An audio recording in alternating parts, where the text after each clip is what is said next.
From the birth of Muslim civilization, calculations have been an important fact of life. Whether it meant calculating prayer times or money to be paid in charity, mathematics was integral to life. Muslim scholars eagerly studied ancient mathematical works and soon started producing their own. In the 9th century, Al-Kindi and Al-Kharizmi adapted the Indian numeral system to create the Hindu-Arabic numeral system.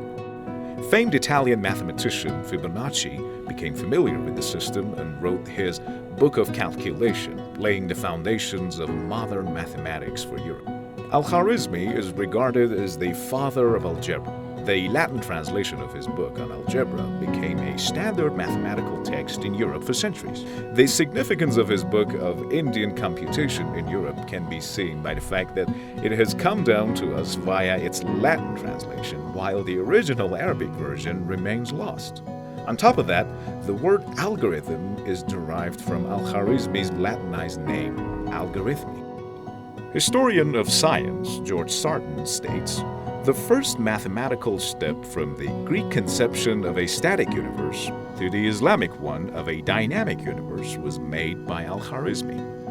Muslim mathematicians contributed to the development of modern trigonometry by introducing important concepts and functions. Tusi was the first to develop trigonometry as a discipline in its own right.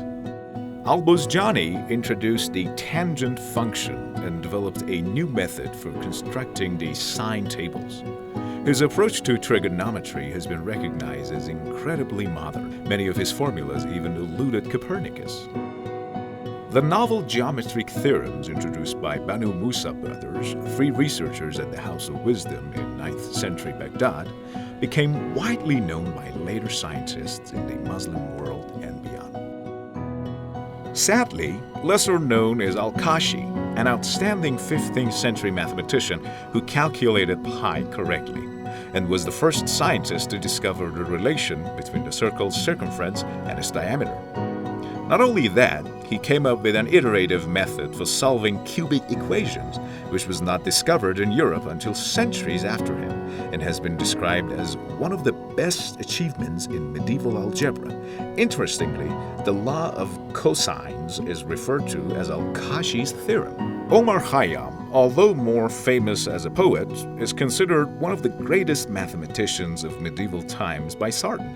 He was the first scientist to use analytical geometry to solve equations. It's hard to do justice to all of the contributions made by Muslim mathematicians, as these are just some of many pivotal figures who have contributed to the field of mathematics throughout history.